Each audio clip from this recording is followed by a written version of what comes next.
What's up, y'all? Welcome to the next episode. I hope you are all having a fantastic week. Thanks for joining in on the fun.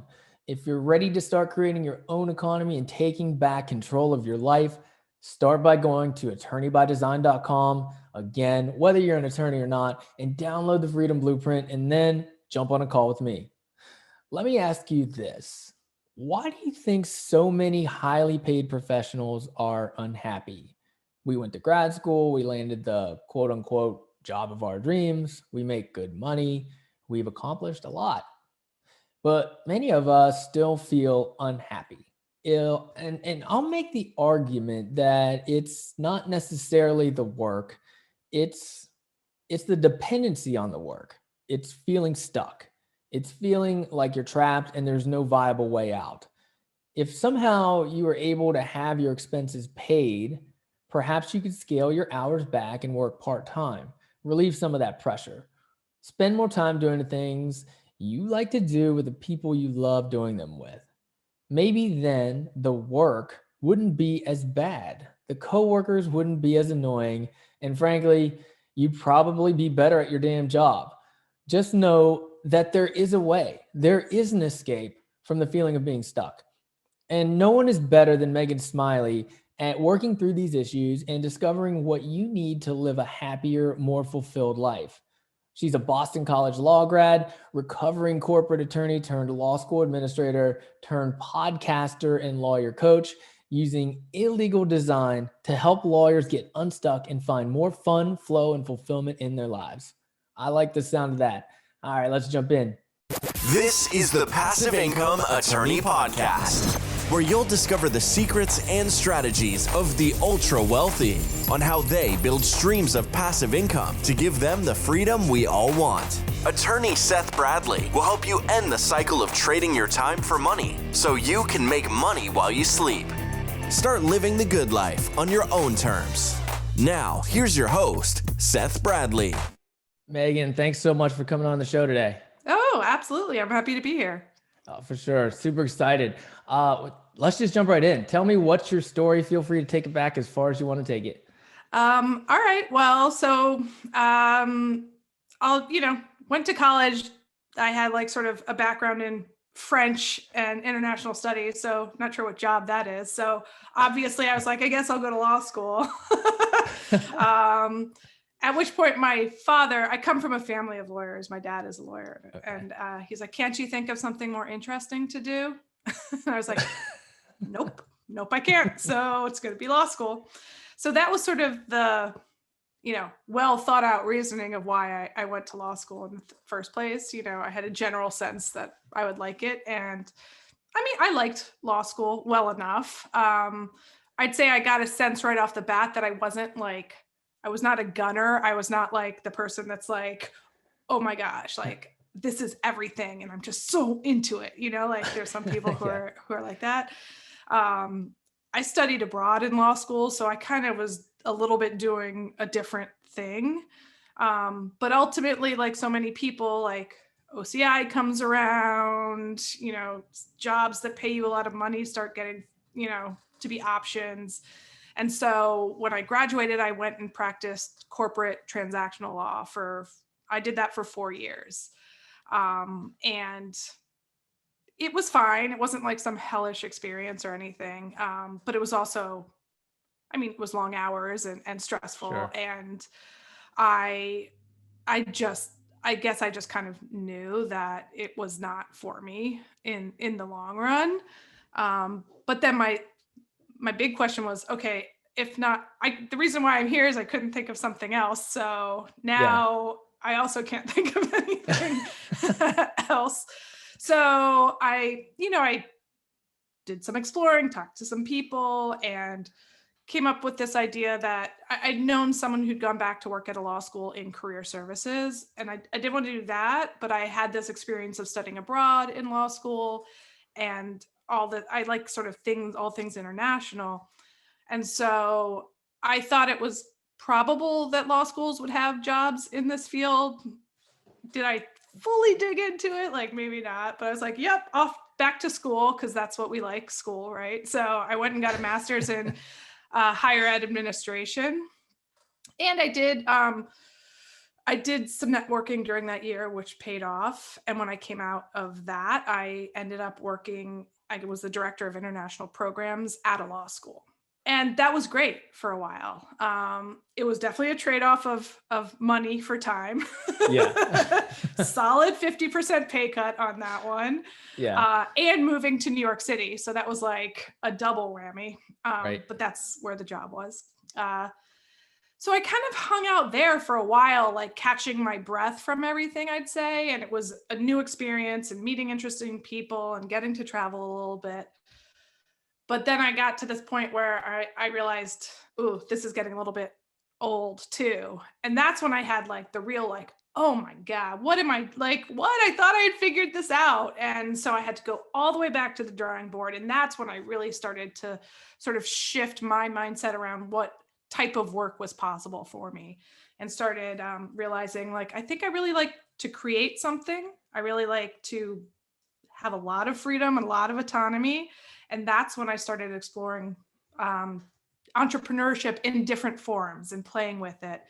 And I started an interior design business for a while, which was cool. But then the pandemic hit things, and I started my podcast, The Lawyer's Escape Pod. I was just doing that for fun. But what it did was morph into this business. Now I said, this is actually what I love to do is talk with lawyers, help lawyers sort of make some of these transitions that I have made. So now I coach lawyers on sort of finding a better match career for them. Yeah, that's a crazy story. I mean, I think I know. Sorry, I'm like, here's my whole life story for you. I tried to go fast. No, that's perfect. That's perfect. It gives me a lot of ammo. Yeah, I think we share a lot of similar experiences. I mean, we love school. I guess I went to med school first for about a year and a half. Yeah. And then I dropped out of med school because I knew that wasn't for me. I was like, I hate this. I don't want to practice. But I still had that W-2 mindset. Like, okay, well, if I can't be a doctor, what's the next best thing I can be? I guess I'll be a lawyer. So I went into law W-2 school. And like a highly credentialed professional mindset. Yes. My parents really emphasized education, and it was just like, okay, well, as long as I'm in school, I'm moving forward. And it was, went to all schools. So I can definitely relate with you there. Not really having a passion for anything yet, or not figuring it out yet. And you're just kind of got to keep moving forward. So that's what you did. And I also studied abroad in law school. I studied in Barcelona. Where'd you study at? Oh, cool. I was in London. Oh, cool. Very that's cool. I think it says something. I have a theory about people who study abroad in law school, which is they tend to not stay on the tried and true legal path because that already indicates that you're a little left of center in terms of lawyers. Yeah, you're like, I'm going to go study in Europe instead of look for a summer associate job somewhere, right? Yeah. Exactly. All right. Well, let's rewind a little bit more. Tell me about, your previous law practice, and what did you love about it, and what did you hate about it? I'd say if I had to say I loved anything about it, it was my coworkers. I actually really loved the people that I worked with by and large. I mean, of course, there's some people that aren't so great, but I am still friends and still see a lot of, the friends that I made while working there. And even like the managing partner who I did a lot of work with came to my wedding. So like the relationships I built there were very positive.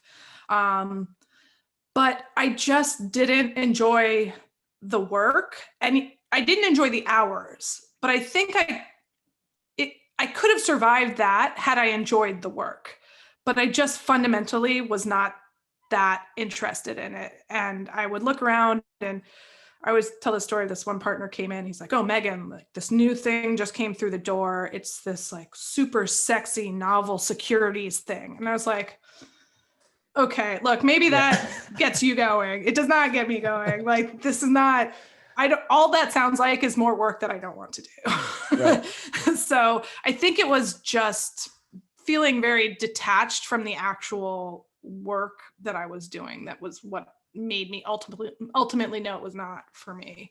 Yeah, that makes sense. I mean, did you have kind of a singular inflection point where you were like, this is absolutely not for me. I've got to get out of this, whatever it is? I don't think it was like that for me. I think there was part of it for me was that I was not surprised that I didn't like it from the get-go. I think some people go and they expect this to be it. And for some reason, Maybe because I hadn't gone into law school with this idea that like I wanted to be like a big time lawyer. I think it was easier for me to sort of wrap my head around the fact that maybe I didn't want to do this forever. So it was just kind of a slow burn of, this is fine. I'm in my 20s. I can kind of pull it together to pull these hours. But look, it was just systematically looking down the road at the senior associates and partners and looking at the lives that they were leading and going, that's not the track. And if anything, I think I just realized by 4 years in, I was like, I am at danger of getting stuck here if I stay any longer. I think that was kind of like the moment for me, was realizing I'm fairly young, I'm single, I can go and I don't have to consult with a lot of people. People aren't depending on me. And so I think I was like, if I'm going to jump ship, I better jump ship now. Yeah. And you alluded to it earlier about the financial implications. I mean, a lot of attorneys aren't happy with where they are, but they just can't leave. They have what we call them the golden handcuffs. I mean, how were you able to kind of transition into administrative, taking a 50% pay cut, and then eventually completely out of, the legal practice? Yeah. I mean, the good news was I did not have the level of loans a lot of people had. So I was very lucky in that sense. But I managed not to up my living expenses too much. So I managed to, put away quite a bit of money in those 4 years in terms of savings. So, and then I adjusted it even farther down when I took that pay cut. I always say when I moved to New York, I was in my early 30s and I was living like I was in my early 20s, and I had 2 roommates, and we lived in this apartment where you had a fake wall up to create a 3-bedroom instead of a 2-bedroom. And so, I mean, that was humbling, right? Just like, I used to make a lot of money and look like an adult, and now I look like a total beginner again. But I think it's being willing to make some of those lifestyle adjustments to allow yourself the freedom to do what it is that you want to do. Yeah. But that's a real issue. And I talk about this on my podcast a lot.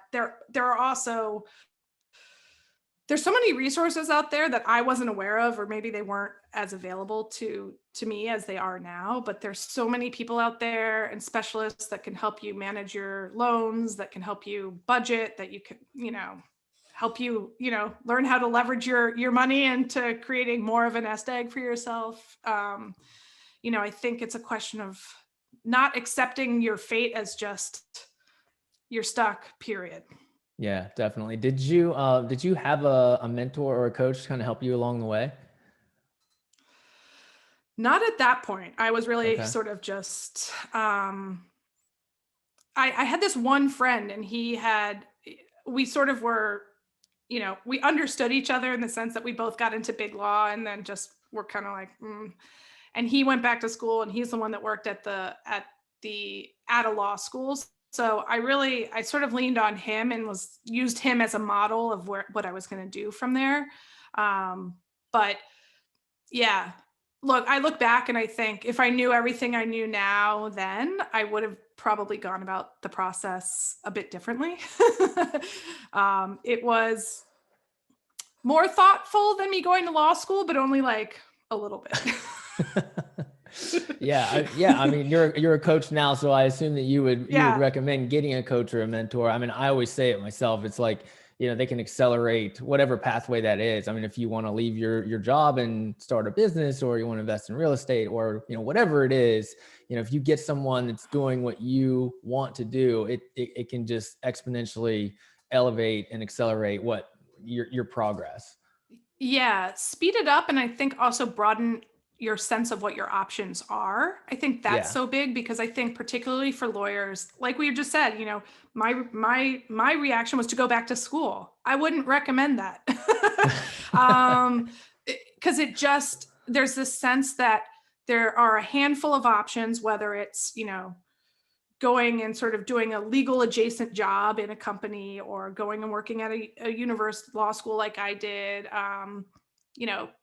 getting into government. I don't know, all the things that if you like Google what can lawyers do, these sort of things come up. But the truth is that there's the list of things you could go on to do is endless. And the problem that we have is that we start by asking ourselves, okay, this is what I've done. What does it qualify me to do? And so then you're looking at a whole bunch of other things that if you don't like this, you're probably not going to like that. And it's Right. like, how can we get you to believe that you have more options than you think you have? Yeah. Yeah. So how do you do that? How do you do that with your coaching clients? I mean, how do you get them kind of over that hump and start thinking more about what they want to do rather than what they can do? Yeah.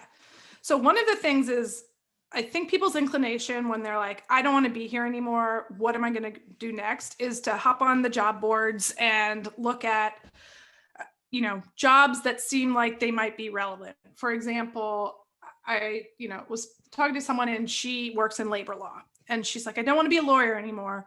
So I'm looking at HR jobs. Now that makes sense. Maybe that would be a good fit for her. But why we need to find out why you don't like doing labor law and see if you are, investigate what about HR you think would be a better fit. So if you just go there because that job makes sense, you're just taking the chance that it's not going to be a good fit. So what I always recommend is take a step back. Let's ask ourselves, what are you actually good at? Not your skills, but like, what are you naturally good at? Like, what do you bring to the table? What do you like to do? Where do you find your flow? What kind of work does that happen? So really looking inside into what you enjoy, what your interests are. Also, even more 30,000 foot view is what kind of life what is the structure of the life you want? So, do you want to have a W-2 job? Are you considering the possibility that you might have a job that provides you a lot more flexibility, a lot more autonomy, or maybe stability is a really high value for you, and that is something that you want to keep doing. But you need to sort of set those parameters of what your vision is and what you're good at before you start really analyzing whether a certain route is going to be a good match for you. Yeah. Yeah. A couple of awesome points you made there. I mean, another way to put it is just eliminate what you don't like first. I mean, just think about what you don't want to do, or what about this job you don't like. And then you can apply that to whatever position or opportunity comes up and say, well, I'm not going to like this either because it has similar qualities. Right. And, and really look at your values and your goals and build backwards from there to kind of see what your first step is going to be. Right. Exactly. And I do find that lawyers have a very easy time listing everything that they hate about their current job. That is an easy exercise, but then somehow they go out and pick out jobs that when they look at it, I'm like, this has 90% of the stuff you hate. Right. It's like, do you really think this is going to change? You're going to come back to me here but I get it, because it's hard. We the way lawyers think and the way we've been trained is all very sort of logical, linear. There's sort of a way that we approach problem solving. And I think we have to kind of approach it from a different angle, a less stringent model than we're used to dealing with. Yeah. If you want to get somewhere meaningfully different. Right. I mean, sometimes you can just you get stuck in that loop. I mean, like you said, what are you going to like about the next one? It's very similar to what you're already doing. You're going to hate it. You're going to come back to me in 6 months and say, oh, nothing's changed. Well, I told you that it's, you got to think about these things differently. Right. Yeah. And I think we're just kind of moving into like a different world where we were all told, like you said, your parents, like, go to school, get one of these like good jobs. That's the key to success and happiness. And I think a lot of us are just realizing that whole construct isn't paying off for us the way we expected it to. Yeah, for sure. I think there's definitely an overall cultural mindset that's changing, or at least I think that it is, or maybe there's just more people like that I'm surrounding myself with, but it seems like the mindset is changing a little bit. Yeah. I wonder that too sometimes. I'm like, we're all changing, but then it's like, oh, I'm talking to people like you all the time. Yeah, you kind of get in the echo chamber and all you hear is what you, the way that you think. I know. Yeah. You talk about this concept of illegal design. What is that? Could you go into that a little bit? Yeah. I mean, it's a little bit what I was just saying. It's the idea of designing your life on purpose, sort of a 360 design of where does work fit into your life? Where does, how many hours do you see yourself working? Where do you want to work? I think this has also become a really I think people understand this question more after the pandemic, where it said, do you want to work in an office 5 days a week, or do you want to perhaps work from home for some portion of it? And really sort of, do you want to be available to go to all your kids' baseball games or whatever it might be for you? Thinking about what is that life that you want to design for yourself, and then how does the work that you'll enjoy fit into it? And the idea to marry the illegal is, we're going to have to think differently than we think in our legal worlds. We're going to have to think broadly, creatively. We may come up against some ideas that we have that we think, oh, that's not realistic. That's not pragmatic. That is not a logical step from where I am. And we have to say, nope, we're thinking about this differently. So it's sort of designing your life with a new mindset. Yeah. I love that. I love that. When you talk to your clients, when do you think it's the best time to leave the profession? I mean, they're probably at different stages, different, I guess, levels of happiness or unhappiness. I mean, when do you tell your clients it's time to make the change now rather than putting it off for later? Yeah. I mean, it's hard because it's such a personal thing. And I was joking with you earlier. One of my questions is just, is your job right now so deeply traumatic that we're at a triage stage where you need to get out and do something where you can breathe? Because if you're at this place where you're like so high stress and like can't get through the day barely, there's no time, but I think more importantly, like emotional energy to put into this exploration in a meaningful way. So if that's where you are, I advise people, like, even if it's just another legal job, if you go in-house or something, just do something so that you have some space to breathe. But otherwise, I think it's, I expected a lot of the people I work to be like sort of 4 or 5 pre-partnership, kind of being like, do I want to go that route or not? And I think that's a great place to do it. But I'm actually finding that I'm working with partners, at that level, who have gotten that far in and still realize, nope, it's never too late. And this is the time I want to move. So I think there's no wrong time to make the move if it makes sense for you. I think it's just important to make it a priority. Like if you feel like a move is right for you, sort of thinking about it loosely, every once in a while is probably not going to move you forward. I think the right time is when you feel like you have the mental energy to really devote to the process. Yeah, that makes sense. I mean, it's a personal decision. It depends on, your finances and who's depending on you and, how happy you are. So that I think that's why it's great to have someone like yourself to kind of make you think about the right questions and kind of give you guidance along the way, because it's such a huge decision. Yeah. And, people's roots will be different. Some people, the exploration is, do I hate law or do I just hate doing law in this context? Should I try a different practice area? And that is the answer for some people. And for some people, it's sort of just a safety blanket first hop. And then they realize, oh no, it was the whole law thing that I didn't enjoy. But some people just aren't ready to take the jump like 10 steps. And that's okay. I think people are going to have different routes. And I always also say it's all about just what is a good next step for you. The biggest weight that you can carry is, okay, I have one more go at this and I better pick the absolute best thing, because the next job I have is going to be the last thing I do, and it has to be perfect again. And that's the mentality that kind of got us where we are to start with. So it's kind of, taking a little pressure and accepting that this is probably going to be an ongoing journey. That's okay. Yeah, for sure. I think you're going to get a wave of new clients as we all start going back to the office. I know. I'm like, if I still worked at an office job, this would be the moment I would quit.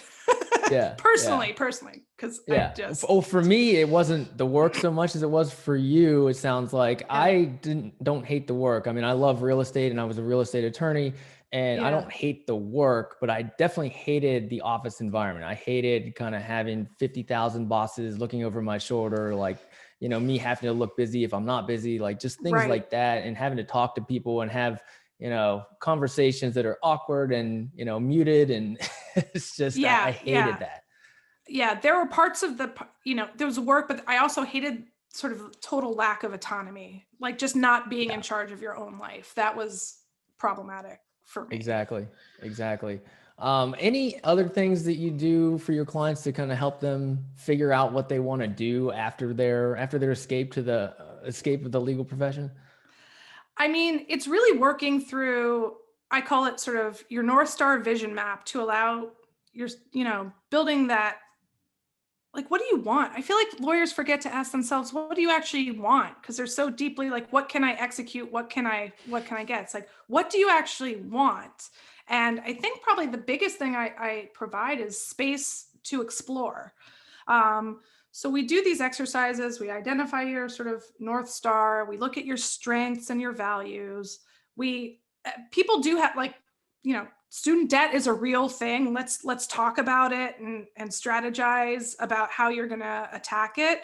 And then we sort of experiment. I think there's something to be said to come at this from like both a scientific and kind of an entrepreneurial mindset of, look, this is an iterative process. So given all of this exploration we've done, what are some ideas that you have? Okay, let's play with those ideas. If it's a side hustle, let's go do it. Like, don't just think about it, go do it. If it's another job, really get out there and talk to people so you can properly assess whether your theory about whether it's a good fit is in fact a good fit. And really helping people sort of take the steps towards their thoughts being turned into action and real progress. Yeah. Yeah. I love that. Let's do one last golden nugget for our listeners All right. before we jump into the Freedom Four. All right. Yeah, just a general golden nugget, I guess, especially All right. given that most of our listeners are probably attorneys working tons Yeah. of hours, and they're thinking about maybe starting a side hustle or, trying to figure out how they can buy back their time. I mean, Yeah. what advice would you give them? I mean, I would just say really try to be open-minded about what is possible for you, because we see a fairly narrow range of options, but if you get out of the bubble of the law and what the lawyers around you are doing and telling you, you're going to find when you talk to people like you and me and other people that the world is your oyster. If you're willing to accept that your possibilities outweigh your limitations. And I think sometimes lawyers want to argue with you that the limitations outweigh the possibilities, but I would just invite people to like try to come at this thought process from the reverse, just to try to come at it as assuming your possibilities outweigh those limitations. Yeah, yeah. And going through kind of an exercise with you, asking the right questions and letting them kind of expand their mind probably helps out a lot, because when you're super busy and you're billing tons of hours, or, you just don't have time to even think, and you've got family matters to deal with. You don't have time to even think to yourself, what makes me happy? What can I do to improve my life? Because you're just trying to kind of hold everything together, pay the bills, and you don't really even become the person that you should be, because you don't have time to be that person. Yeah. Well, the time thing is something we talk about too, because that if you just accept you don't have the time, then where do you end up? Nowhere different, right? And so part of what I do work with people is I call it sort of their growth operating system. How do you create more time? How do you carve out nuggets of time that are productive for you, whether it's to meditate or to network or to spend on your side hustle, setting boundaries at work. If you don't want that, people think I'm like blasphemous when I say this, but I'm like, if you don't like that job and you don't want it, you don't have to do it at level 11. I'm not advocating being bad at your job, but I'm just saying if someone says, hey, can you take on this new project? It is available to say no. And I know that's so much easier said than done, but Right. It's about really having sort of a guide of where do you want to go and what are you willing to do to get there. And there are ways to create some more time in your life if it's a high enough priority for you. Yeah. Yeah. You can create more time. I mean, we all have limited amounts and we think that we're just busy 24 hours a day. But if you make something important and put it at the top of the list, Right. then you have time. You can make time. You can get up an hour earlier. You can stay up a little bit Right. later, whatever it might be, Right. whatever you got to do to get where you want to go ultimately. Yeah. And I think that's why it's helpful to start at this 30,000 foot view of really like, what do you want your life to look like? How do you want to feel? And tap into that, because that's going to be your why. If you're like, oh, I'm going to prioritize looking for some job that is, 2% better than the one I'm in, like that's not going to feel very motivating. Yeah. Got to keep the big picture in mind and what your end goal is, just so you stay motivated, because motivation comes and goes. So whenever you get it, ride it. Yeah, exactly. All right, let's jump into the Freedom 4. All right. It's time for the Freedom 4. What's the best thing you do to keep your mind and body healthy? Meditate. Love it. What's one life hack or piece of technology you use to be your most productive self? Oh, let's see. I mean, honestly, it's something really basic, just like my Google Calendar. Like I'm a big time blocker. And so just having it all in there, knowing what I'm supposed to do so I don't question myself every minute about what I should be doing that minute. Not big technology, but it's probably my answer. Yeah. What's one actionable step our listeners can do right now to start creating more freedom for themselves? I think it's what we were just talking about, learning how to set boundaries and around having clarified their priorities and set boundaries, and so they can pursue those priorities. Love that.